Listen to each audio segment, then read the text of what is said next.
Big breaking news coming in.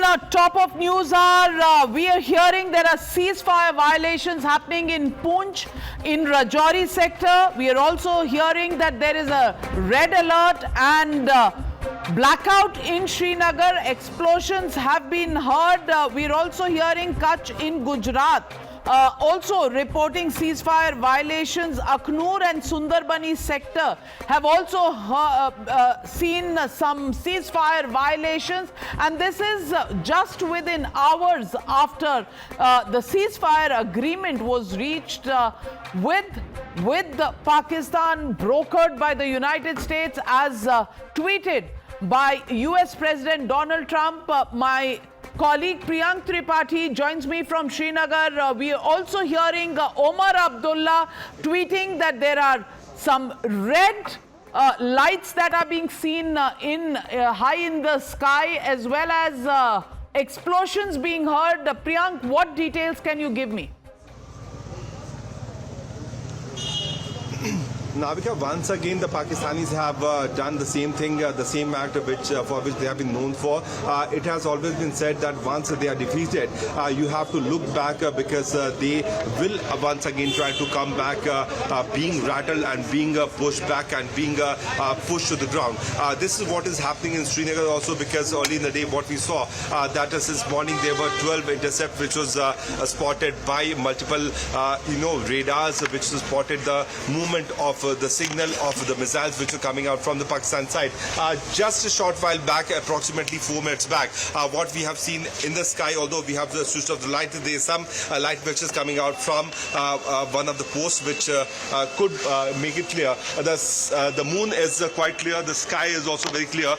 That right now what we have seen that there have been series of blasts which have been heard by us from this particular area, and what we can certainly sense that Pakistanis have once again violated the ceasefire which was not even been 6 hours since the ceasefire violations have already been reported. Pakistan clearly does not know how to maintain any discipline. We're given to understand that Pakistani drones have been seen and spotted in Udhampur as well. Air defense systems have intercepted these red streaks in the sky. Blackout in Udhampur, blackout in Jammu as well, in Barmer and Jaisalmer. We are told Barmer there is a precautionary blackout. My colleague Hiten joins me. Hiten, Kutch के area में भी कुछ इस तरह के precautionary steps लिए जा रहे हैं, कुछ दिख रहा है, कोई सीज फायर वायलेशंस आपके संज्ञान में है? बिल्कुल, देखिए, बात करें तो अब से कुछ देर पहले ही कच्छ के हरामी नाला जो भारत पाकिस्तान की सीमा है वहां पर एक ड्रोन साइट किया गया है. उस ड्रोन की तस्वीरें भी सामने आ चुकी है. लेकिन जब 6 बजे ऐलान हुआ था सीज फायर का, उसके बाद जो डिस्ट्रिक्ट कलेक्टर है कच्छ के, उन्होंने जो ब्लैकआउट ऐलान किया था उसे रिवोक कर लिया था. इसीलिए यहाँ पर आपको देखिए भुज में नजर आएगा कि लाइट्स, स्ट्रीट लाइट्स शुरू हो चुकी है. लेकिन इस वक्त अगर आप देखेंगे तो कुछ बिल्डिंग्स में आपको अभी भी ब्लैकआउट टाइप की तस्वीरें नजर आएगी. लोगों ने अपने घरों में भी प्रिकॉशनरी लाइट बंद कर रखी है, लेकिन क्योंकि इन्हें विश्वास नहीं था पाकिस्तान पर. और कुछ वही हुआ, सीज फायर का उल्लंघन फिर एक बार हुआ. कच्छ की सीमा में भी ड्रोन देखा गया है. हालांकि अब तक ये साफ नहीं हो पाया कि कितने ड्रोन देखे गए. अब तक एक ड्रोन की जानकारी सामने आई है जो भारत पाकिस्तान की सीमा पर कच्छ के पास हरामी नाला के पास साइट किया गया है. हितेन, हम आपके पास आते रहेंगे. Srinagar seeing this violation, Udhampur in the north sector, Jammu again blackout in Jammu. Really, what's happening in Pakistan? What happened to that ceasefire agreement? We'll have to wait and watch. We'll keep all our eyes on the developments, but let's look at what transpired through the day and what led to an agreement to call off military action between India and Pakistan. But first, let's listen in to Prime Minister Modi and how all of this started just after 22nd of April. मिट्टी में मिलाने का समय आ गया है।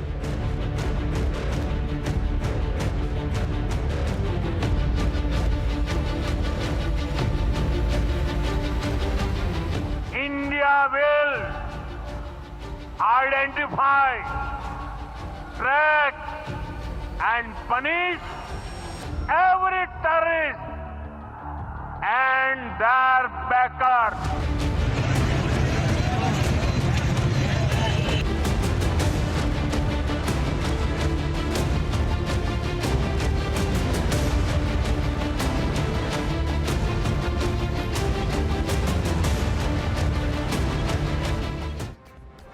So did Bharat hit bullseye in the heart of terror? How did nuclear dhamkis fizzle into prayers for peace and missiles made way for muscular diplomacy? So how did Prime Minister Modi force Pakistan to surrender and ask for peace? But will peace prevail? Newshour is the only show which will reveal India's Sudarshan Chakra. We have the answers to what the world wants to know. Before I get you the 5 big Modi diplomacies, here's the chronology of the ceasefire.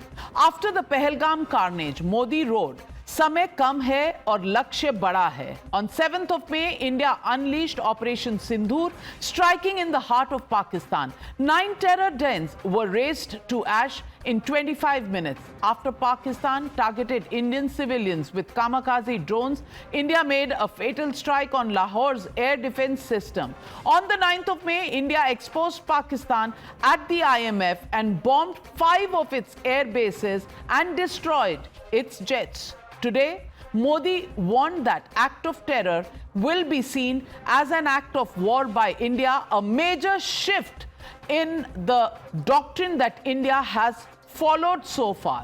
At 3:35 p.m. this afternoon, the Pakistan DGMO, Director General of Military Operations, dialed India and begged for a ceasefire. India officially announced a ceasefire at 6 p.m., but on its own terms. Sources telling Times Now, India set no preconditions for peace talks. India has not agreed to talks, in fact, at all.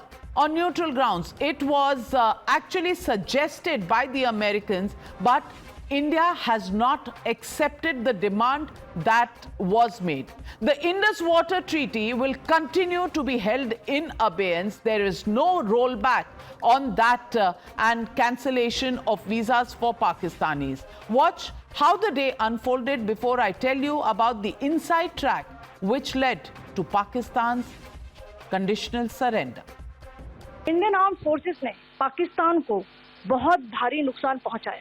Pakistan की airfield Skardu, Jacobabad, Sargodha और बुलारी को बहुत नुकसान पहुंचाया। पाकिस्तान के air defence system, radar system, उनको भी air space में अनटेनेबल किया।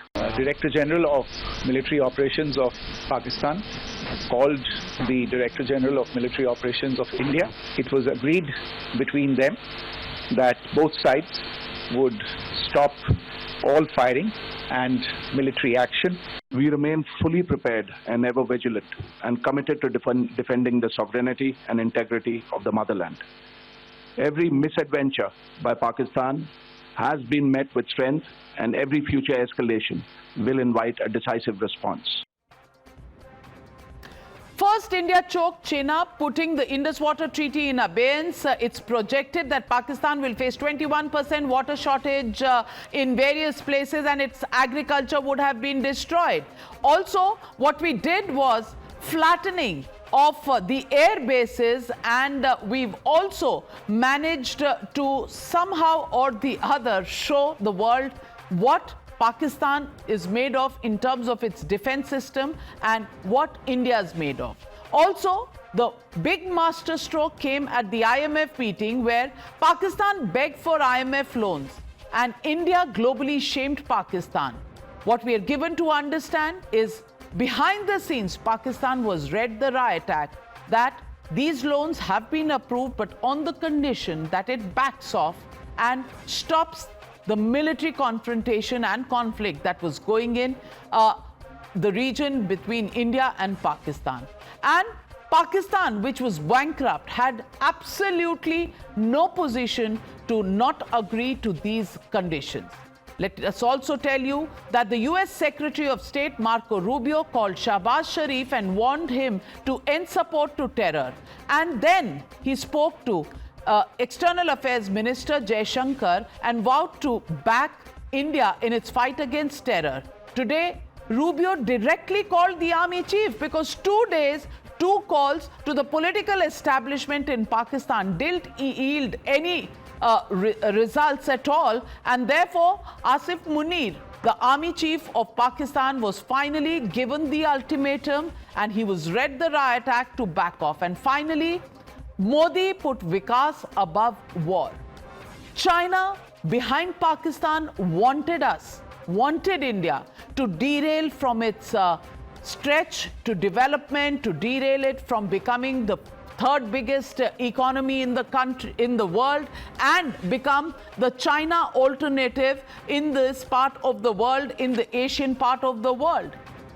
India did not want to play into China's very, very distrustful strategy, and when Pakistan actually dialed in, India decided to take that offer, given the fact that India has bigger targets to achieve, because in this world, people only listen to the rich and the powerful, and India does not want to be waylaid from that theme. Well, ladies and gentlemen, the Motorola legitimate question that we're asking on the news hour tonight: Prime Minister's terror is equal to act of war. Is that the doctrine that forced Pakistan to surrender?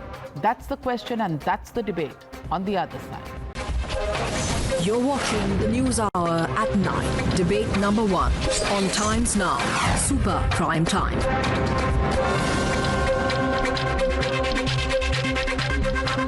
Joining the debate tonight, Pankaj Kumar Singh, former deputy NSA, joining me live in the studios. Pawan Verma, author, former diplomat, also on the show. Brahma Chelani, strategic affairs expert. Suhail Seth, columnist. Anand Ranganathan, author, political commentator, joining the show. In a little bit from now, Kanwal Sibal, former foreign secretary, will also join us. But first, let me ask you, Mr. Pankaj Singh, on how do you look at this ceasefire, which is already being flouted by Pakistan? The drones, the streaks in the air still being seen, the ceasefire along the LoC being completely violated once again. Within hours of the announcement that came from India, from Pakistan, and from the US president, if it's not going to last even 3 hours, how do you think it's going to last any longer than that? Pakistan being a state for whatever it is, I mean, you see when it was twisted by United States, I think it had no other option but to accept the ceasefire. I mean, the economy for whatever it was, with the forex reserves just about 15 billion, with the amount of money they had to carry on a war, not more than a week left for them to carry on the war. Arms, all drones coming from Turkey, and all the other armaments, whether planes or whatever, coming from China. So they were already living on borrowed time. And with India pounding on specific targets, terrorist camps and launch pads, and which were shown to the entire world with such precision on videos and photographs at each and every press meeting. I think the world saw it very categorically that whatever India is doing is in right earnest, with very measured and a very proportionate kind of response to the Pahalgam innocent killings of 26 people. So I think India waited for about 2 weeks before launching these specific attacks, and during this intervening period, it did the diplomatic overtures, made planning, collected intelligence, did surveillance, and picked on very, very specific targets, which it very carefully destroyed and told the world to see that these are the training camps which we had told the world earlier also.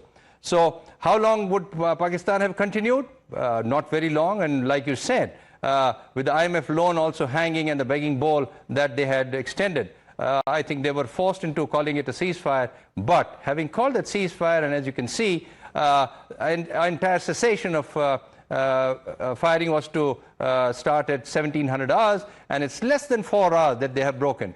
Pakistan is the state on the overt part they accepted, but internally they would not, and they would not. Ultimately, it's a military-driven society, and whatever the military does entirely get the opinion of the people around them so that they can carry on with them, so that people forget where the economy is, where the country is heading, and what they are heading to. But what's the meaning of a ceasefire? Because we have Omar Abdullah already tweeting, this is no ceasefire. The air defense units in the middle of Srinagar just opened up. We're seeing streaks of red coming in from the LoC, from Nagrota, we are told Akhnoor. We are also hearing from Jammu, where there is a blackout. Srinagar, there are sirens. We are also hearing Barmer and Jaisalmer have seen some drones that have been coming in. Drones have been intercepted in Udhampur, in Srinagar.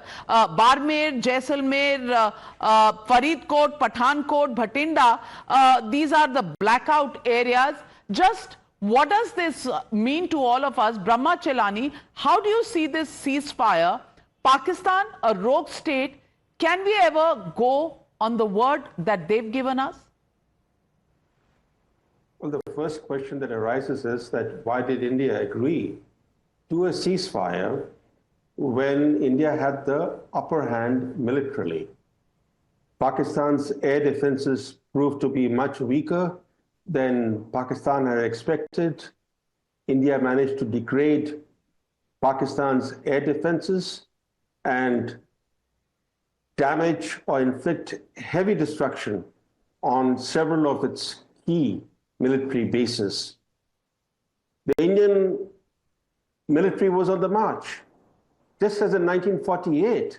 Remember, India took the Jammu and Kashmir issue to the UN and agreed to a ceasefire when the Indian army was marching towards victory. Today again, when Operation Sindoor was expected to be taken to its logical conclusion, after just 3 days, we decided to terminate it by agreeing to a US brokered ceasefire. And that raises a number of questions. First, as the stronger side, India could have escalated or de-escalated the situation to its advantage. In other words, India was in a position to control the escalation ladder. It is India that initiated the military strikes.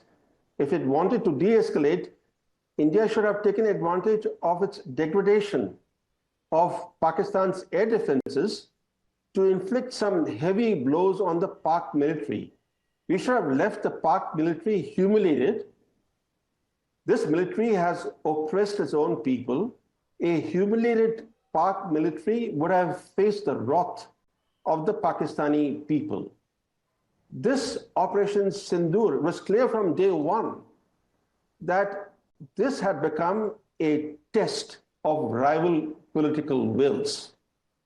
And the side with stronger political will would prevail. Unfortunately, we have lived up to Pakistan's image of being a weak-willed nation. That's the reason for 4 decades we allowed Pakistan to bleed us, though we are much stronger militarily, economically. For 4 decades, the stronger, larger India allowed a smaller, weaker Pakistan to wage with impunity a campaign, a war of 1,000 cuts. And Operation Sindoor, I mentioned to you on one of your earlier shows, represented a paradigm shift in India's strategic posture.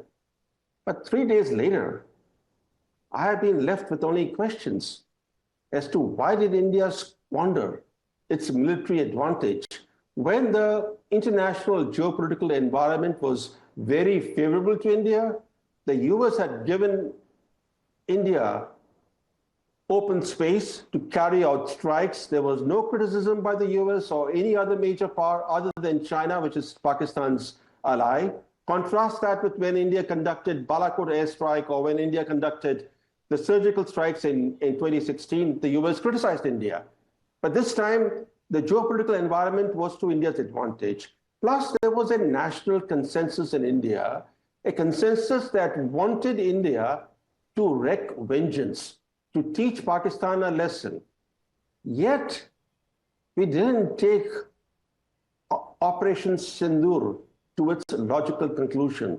Operation Sindoor represented powerful symbolism. It underscored that Indian women were avenging the murder of 26 husbands. History will not look at this termination of Operation Sindoor too kindly. Absolutely, completely agree with you, because there are reports in Udhampur, there have been drones that have been spotted. We are hearing there is a blackout in Bhuj as well. Just a little while ago in Bhuj, the blackout had been revoked. Now it's back. Srinagar, we are seeing what was happening. We also understand Udhampur, where this is happening, Nagrota, where drones have been seen. I want to ask you, Anand Ranganathan, just what's going on? Did we fall into the trap of Pakistan?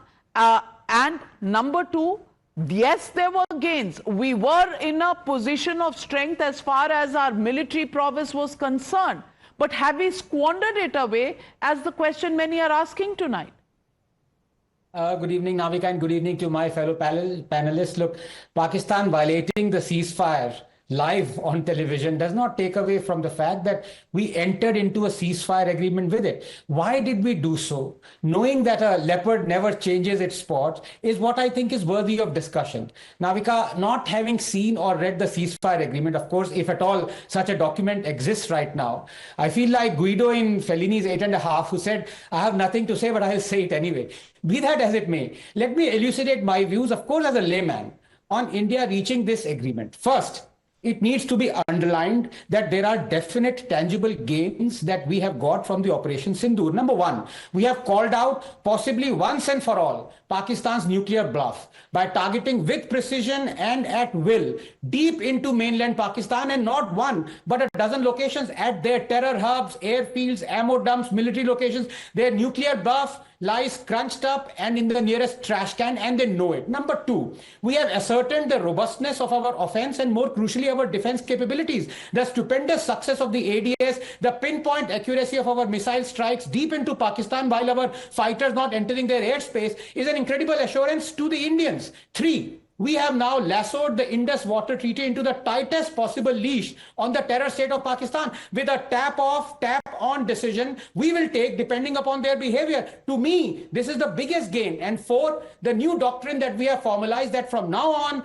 every act of terror will be seen as an act of war, is again a great plus. Pakistan now knows that every Pahalgam or Pulwama or 26/11 like attack will be met with an Operation Sindoor like response. So I think these are definite tangible gains, and I must say that for these, the Modi government and our armed forces must be congratulated. Remember, we are now in a situation that is far removed from the time when we didn't bomb terror hubs in the wake of 26/11 despite pleadings of our Air Force. We were giving concessions to Pakistan even on Baluchistan. We continue to have Pakistan as the most favored nation. We continue to suffer through the Indus Water Treaty. That said, even with these tangible gains, why does it feel that we are making a pact with the devil? Why does it feel that we are entering into a ceasefire agreement that America won't have with the terror state? Here's the thing, Navika.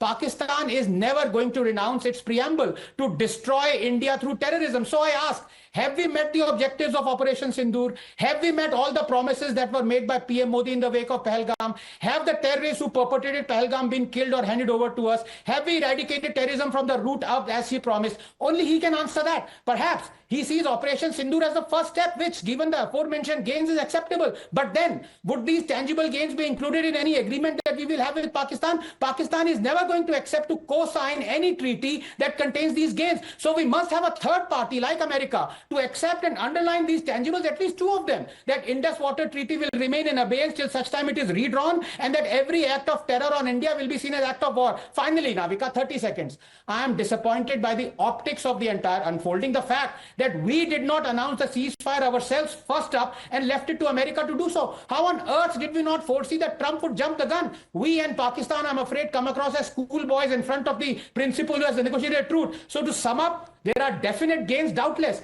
but I see Operation Sindoor as the journey of 1,000 miles beginning with the first step. Well, the only thing that I see in the sky is the ceasefire violation, and what we are looking at are pictures of Udhampur right here, and there are some red spots that we can see, and these red spots clearly show that there is the Sasta drones that have come from Pakistan into India within 3 hours of what was the announcement by India of a ceasefire, not an agreement. Anand, want to correct you on that. The actual term used by Dr. Jaishankar, the External Affairs Minister, is an understanding. Now, you know, frankly, I belong to the school of where people call a spade, and diplomacy is something that actually escapes my understanding.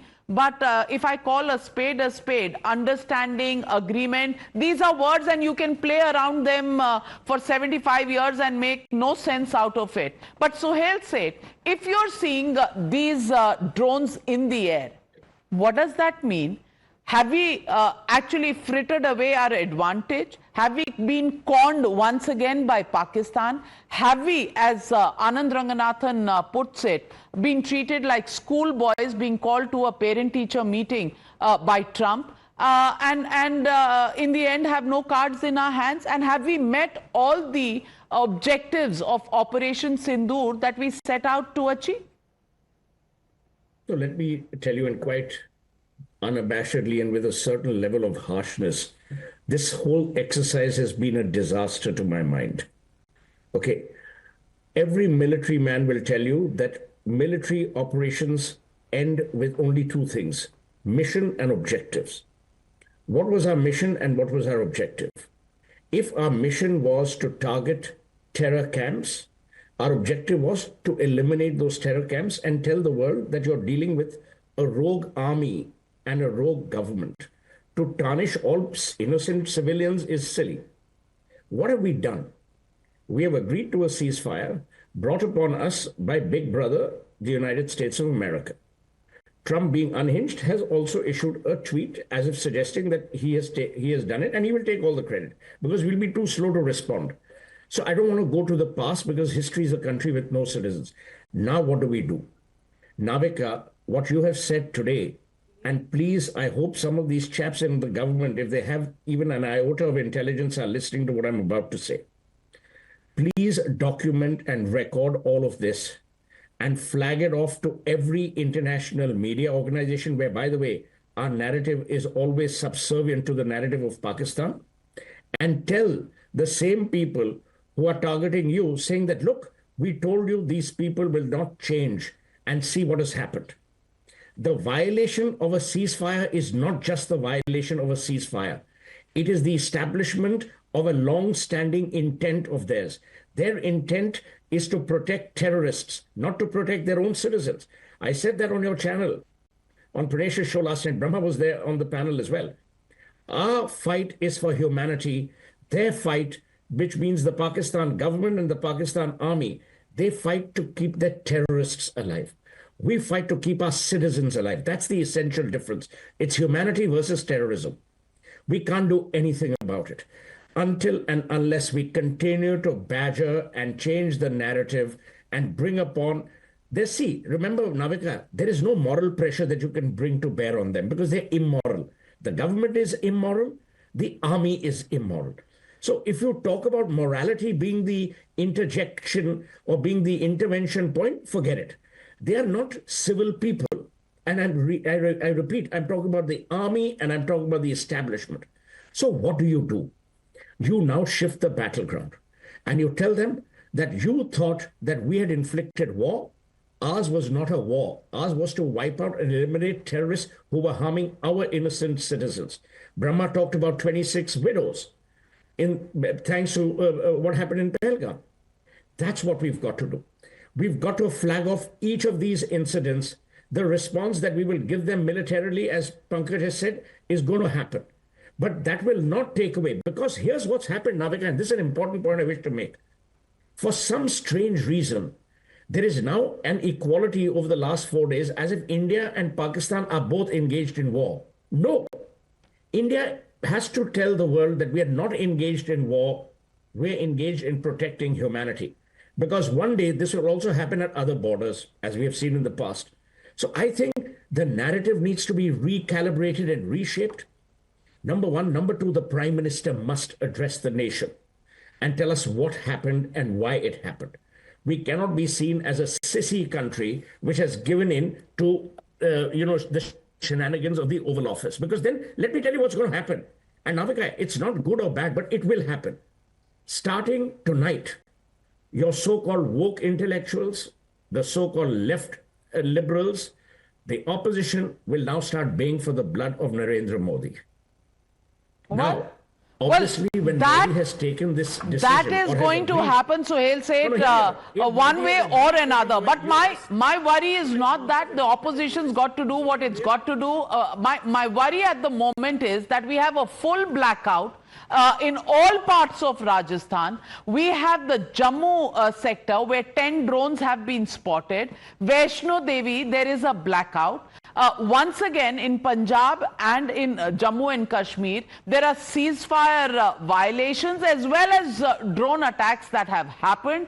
This happens within 3.5 hours of a ceasefire understanding, not agreement, but understanding. And this has become from an understanding into a misunderstanding in the shortest possible time. So, Pawan Verma, I want to ask you, you've been a diplomat, you've been a politician. How do you see this? Have we got ourselves with our backs to the wall? Neither have we exploited our military upper hand, and probably in diplomacy, somewhere or the other, we're looking a little on the back foot. I'm putting it mildly. Thank you, Navika. First of all, as a professional diplomat, I'm afraid I'm short of details. I respect the government's decision because it was in charge of Operation Sindoor. If it has within 3 days agreed to a ceasefire, I want much more to be available in the public realm as to what are the conditions, understanding or agreement on which it agreed to do so, what are the assurances it has got, what has been the role of America in brokering the deal, if any, and what were the pressures on Pakistan that led to the treaty or the agreement. When you said in your opening comments, Navika, that it was an unconditional surrender, I'm afraid the wording of what has been announced by the government does not say that. It says there has been a ceasefire understanding. It is not tantamount to unconditional surrender. So while I respect the government's decision, and I congratulate our valiant armed forces for what they have achieved in these 3 days, the question before my mind is whether we have fallen flat between two stools or not. The Prime Minister very clearly spelled out the goal of Operation Sindoor. He said that Pakistani-sponsored terrorism will be met with a resolute reply, and in his own words, of a magnitude in which unko mitti mein mila denge. Have we achieved even partially that purpose in terms of a sufficient degradation of their military apparatus? That is the question we have to ask ourselves, because that is what we had publicly said at the highest executive level is our mission. Secondly, we had said that we will destroy the terrorist infrastructure within Pakistan. Have we achieved that? Although I believe and we know that several terrorist camps and bases have been hit and that there have been fatalities of terrorists. have we done sufficiently to break the nexus between the government of Pakistan and the terrorist infrastructure directed against us, or have we not? Where are the 4 terrorists who perpetrated Pahalgam? Why have we not found them as yet? These are questions ordinary people will ask when a ceasefire comes in so quickly, when we seem to have the upper hand. It comes up so abruptly. So these are questions that we can ask the government while respecting its decision. Because one thing I want to make clear, an unstoppable, escalatorily spiraling war between 2 nuclear-armed nations, especially when on the Pakistani side we don't know how much rationality operates, is not the best thing for us or for the world. But we had set out to convey a You're certain right, and I message just and have to achieve a interrupt you. certain- Pardon me for doing so, because we have information coming in, and information that is coming in pretty fast is Srinagar, where drones are being countered by the air defense systems. We are also hearing that there is information coming in that in Gujarat as well, in Nalia Air Force Station, some Pakistani drones have been spotted. But first, let me go across to my colleague Priyank Tripathi, who's reporting in the presence of these drones from Srinagar. Priyank?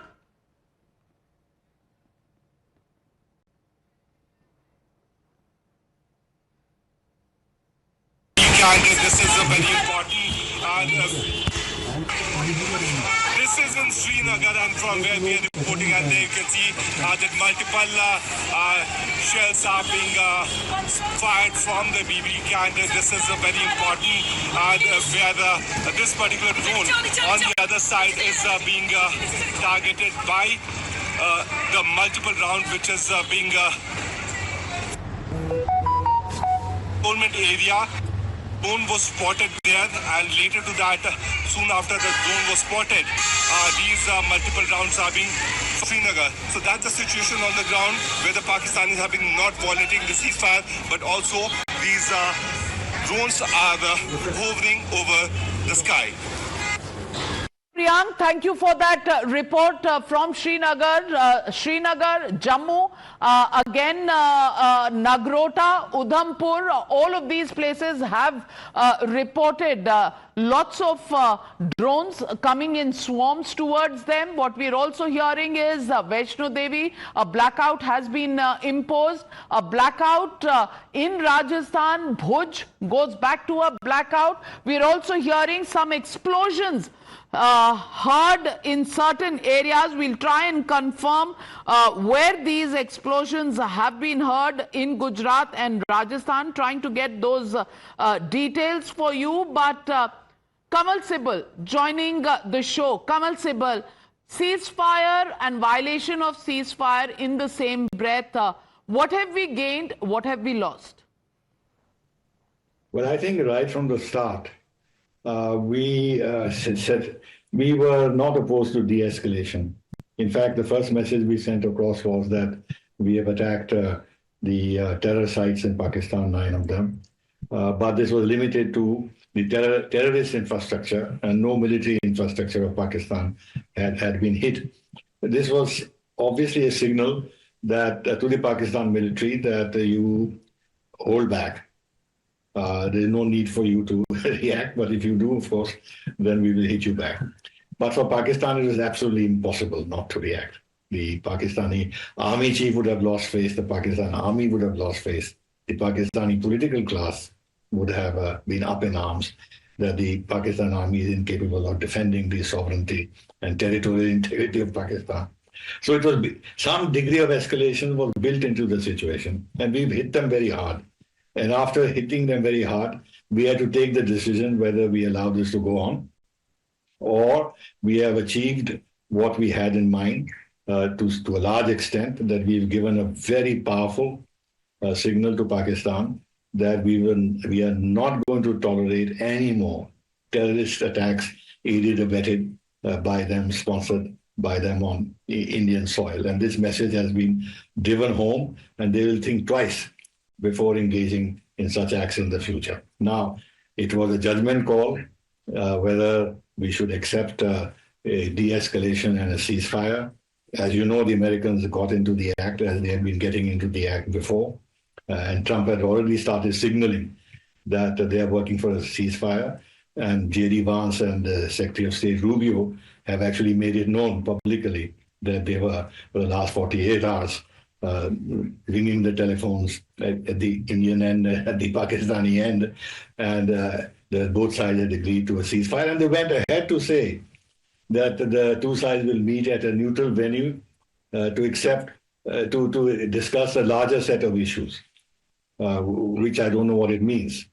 So I think we have to then decide whether we're going to rebuff the Americans and go on, and what would be the cost of that, as we have a much wider relationship with Pakistan, with the United States. Are we willing to give some kind of a diplomatic victory to Trump so that on some of the other issues that we are discussing with him, we can get something in return, keeping in mind that fundamentally we have achieved a lot in terms of getting over our past inhibition in not attacking Pakistani military infrastructure, and this time we've done it, even in Punjab.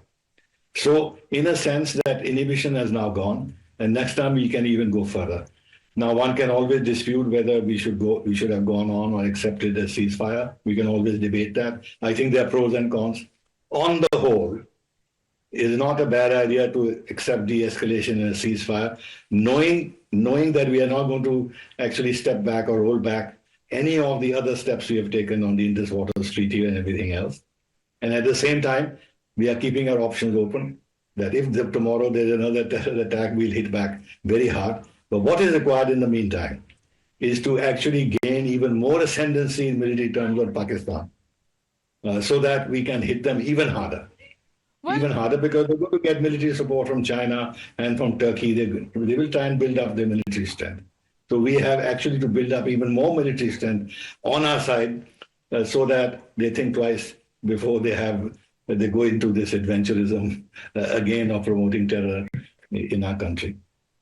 Kamal Sibal, yes, some people would be worried about a narrative. I'm at the moment putting the narrative on the back burner, because we are faced with an embarrassing view of drones coming out in several cities. Lal Chowk of Srinagar, where interceptors are actually neutralizing these drones. The Gujarat Home Minister Harsh Sanghvi has just tweeted, several drones have been spotted in the Kachchh district. A complete blackout will be implemented now. Please stay safe, don't panic. Anand Ranganathan, this doesn't look like any kind of understanding that has lasted even an exchange of a teacup.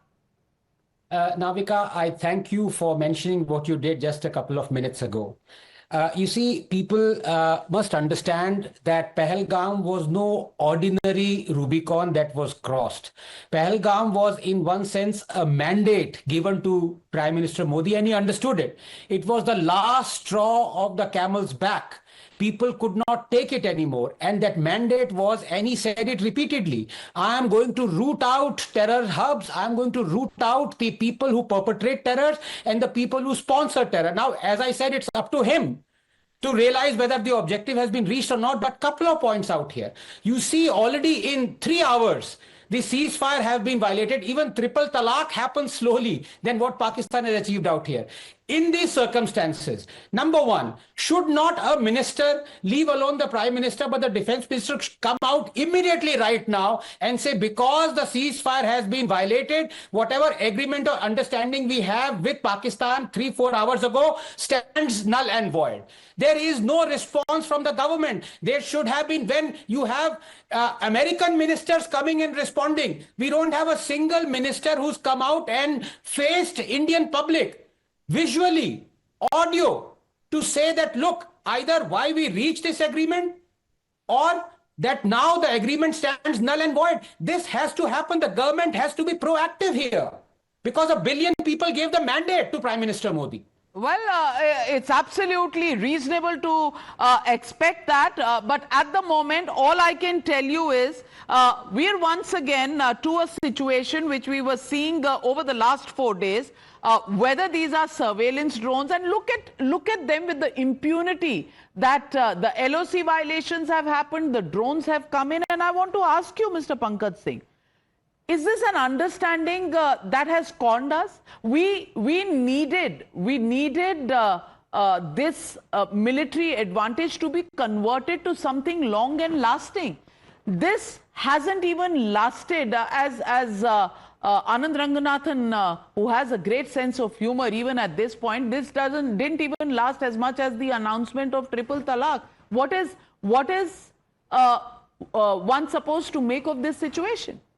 No, the very fact that this has taken less than 4 hours to be broken, I think it is very well within India's ambit and India's capability to be able to get back at this understanding and say that, well, if somebody is not following the rules of the game, well, for us, the rules of the game were slightly different. We never went after civilians. We never went after military installations in the beginning. But if it came to that, well, we did not spare. And I think one point that we missed out on this entire debate was when India took out these precise locations and hit the terrorist camps with such precision and even showed the entire world on video that we have hit specific targets, buildings only. I think a whole lot of intelligence has also gone into it, and we today now very precisely where the camps are, where the military installations are, where the weapon dumps are, and with the kind of precision munitions available, the aircraft which can fire from within India to as far as 100 to 200 kilometers away. I think this will be this will send a very, very good message to Pakistan that now, if you are doing this, well, we are well within our capability, we are well within our capacity to be able to hit back, and no understanding. But I would fully agree that some responsible person from the government, right now we have only seen the bureaucrats and the army personnel coming across and briefing the entire country, but I would well expect some senior formation. I have only one question, and that's the only question my viewers are asking me. Where do we go from here? Is this an opportune moment for India to respond back and go back as if the ceasefire never happened? And is there any option left for us at this point?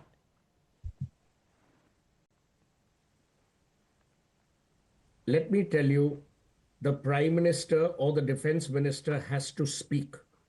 You cannot have a situation where the Prime Minister orders and goes into, battle cries, and when such a ceasefire has happened, someone has to tell the country what's going on. And if the ceasefire is being violated, mention that and say that we will continue to do whatever we have to do militarily. This vacuum of communication cannot be allowed to exist. I mean, it's bizarre.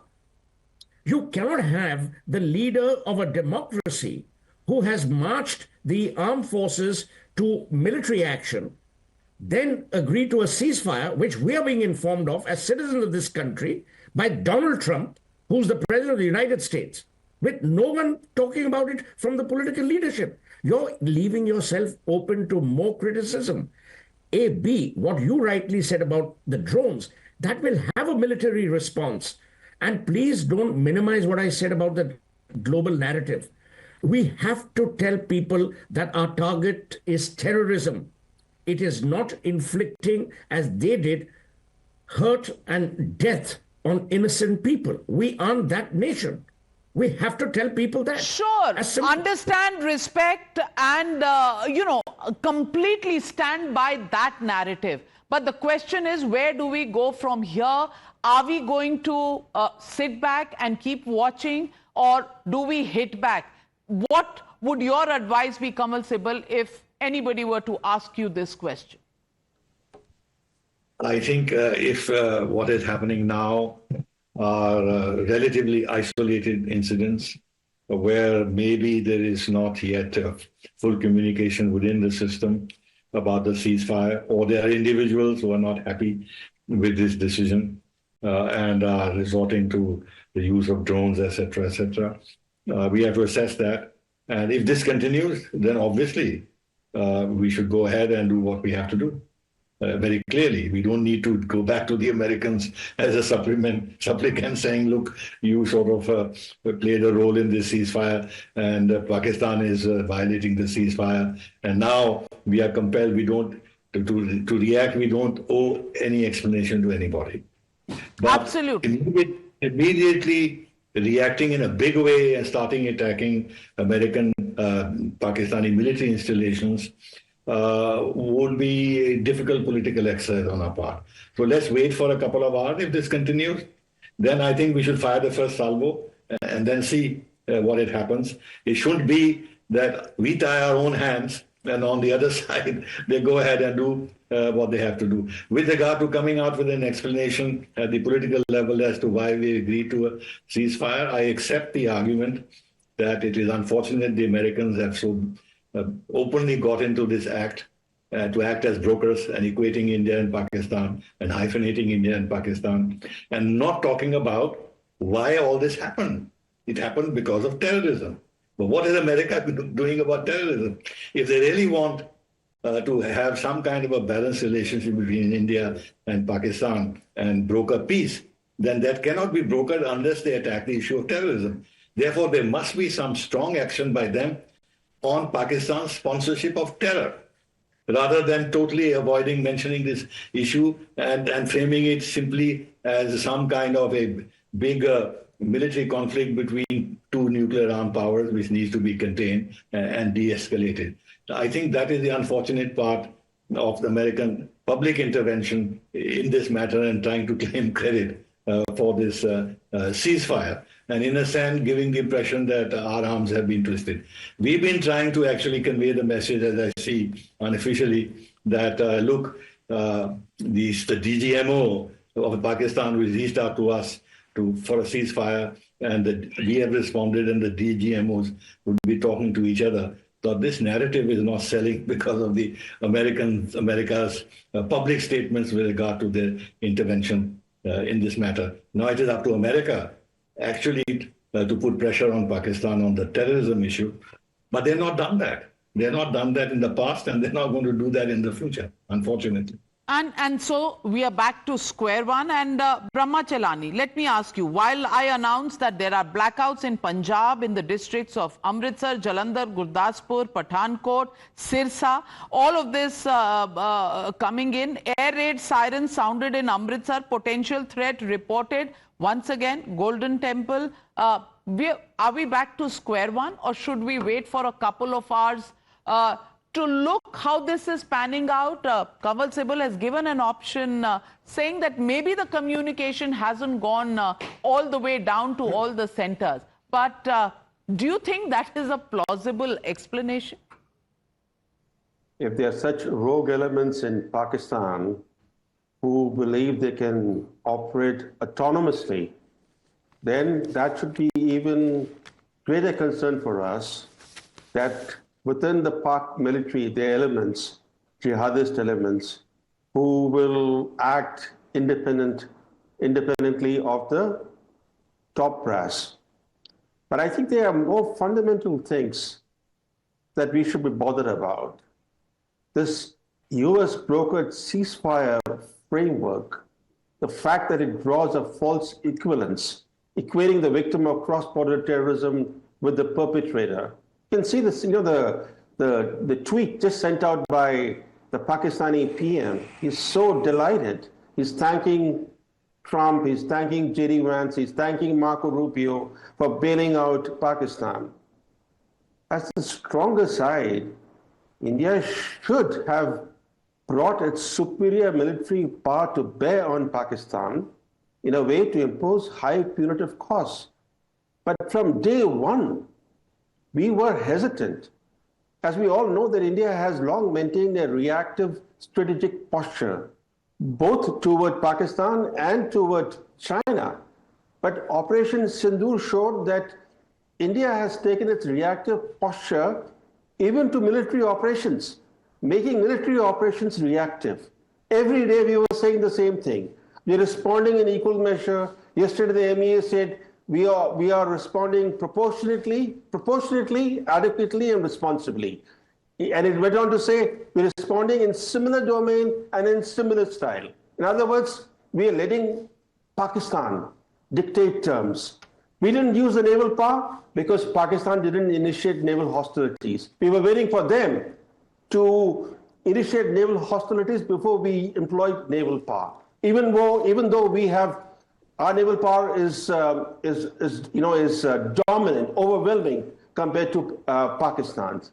So we were hesitant from the word go to employ a superior military power, to impose high costs on Pakistan, and to achieve the very objectives that the Prime Minister had outlined publicly before launching Operation Sindoor. If our objective was merely to demonstrate that we have the capability to attack and to destroy some infrastructure of the Pak military, we would have been better off had we not launched Operation Sindoor, because Operation Sindoor has imposed costs on India. It has imposed economic costs.